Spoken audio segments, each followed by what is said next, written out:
MSP पर सरकार लाए कानून, समस्या का खुद हो जाएगा समाधान। किसान नेता सरवन सिंह पंडेर बोले, सरकार अध्यादेश के जरिए एमएसपी पर कानून ला सकती है। एक बार सरकार कानून लाने का फैसला तो करे, समस्या का समाधान हो जाएगा।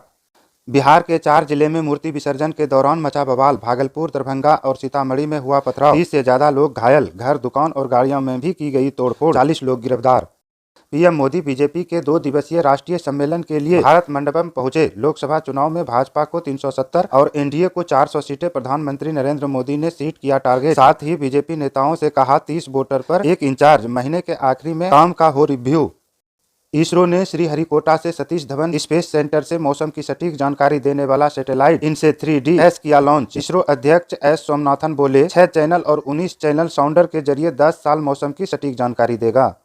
देश में फैल रही नफरत और हिंसा, कल क्या होगा कुछ नहीं पता। भाजपा ने देश को 2 हिस्सों में बांट दिया, एक हिंदू दूसरा मुसलमान। पीएम मोदी के संसदीय क्षेत्र में राहुल गांधी ने बीजेपी पर बोला हमला। लोकसभा चुनाव में अब अनाप शनाप वादे नहीं कर सकेंगे राजनीतिक दल। घोषणा पत्र पर आयोग की नजर। भाषण में जाति धर्म संबंधित शब्दों को प्रयोग रहेगा वर्जित। इसके अलावा बैनर पर भी मंदिर, मस्जिद, गुरुद्वारा व चर्च की फोटो का प्रयोग नहीं कर सकेंगे।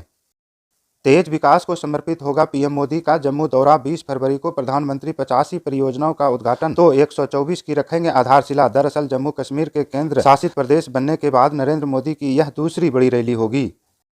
हिमाचल में मनरेगा श्रमिकों की बढ़ेगी दिहाड़ी। अपने कार्यकाल के दूसरे बजट में सीएम की घोषणा। दूध पर एमएसपी का ऐलान। कर्मचारी पेंशनों को अप्रैल से एरिया बुजुर्गों का फ्री इलाज। वहीं विधवा मजदूर महिलाओं को मकान बनाने के लिए मिलेंगे 3 लाख। कॉमनवेल्थ गेम्स में गोल्ड लाने वाले खिलाड़ियों को मिलेंगे 5 लाख।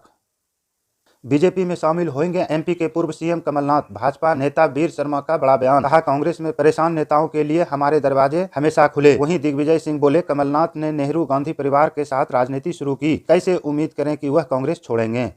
दिल्ली विधानसभा में सीएम अरविंद केजरीवाल ने साबित किया विश्वास मत। कहा, 2024 के लोकसभा चुनाव में भाजपा भले ही जीत जाए, लेकिन 2029 में हम इनसे देश को आजाद कराएंगे।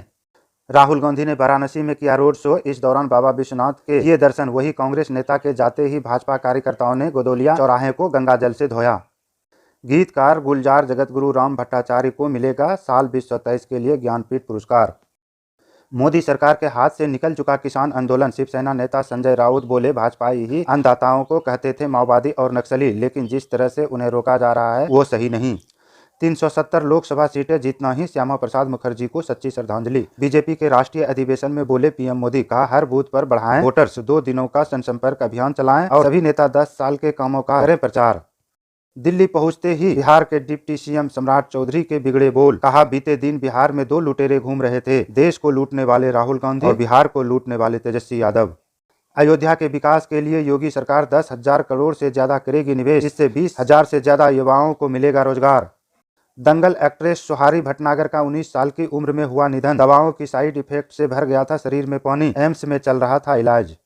आरबीआई ने पेटीएम बैंक की डेडलाइन 15 मार्च तक बढ़ाई। इसके बाद पैसे डिपॉजिट नहीं कर सकेंगे। वॉलेट और फास्टैग भी नहीं चलेगा। वहीं पेटीएम में एक्सिस बैंक के साथ की पार्टनरशिप मर्चेंट पेमेंट के सेटलमेंट जारी रहेंगे। किसान आंदोलन से हिमाचल का टूरिज्म हुआ चौपट। नेशनल हाईवे बंद होने के कारण 90% एडवांस बुकिंग हुई कैंसिल।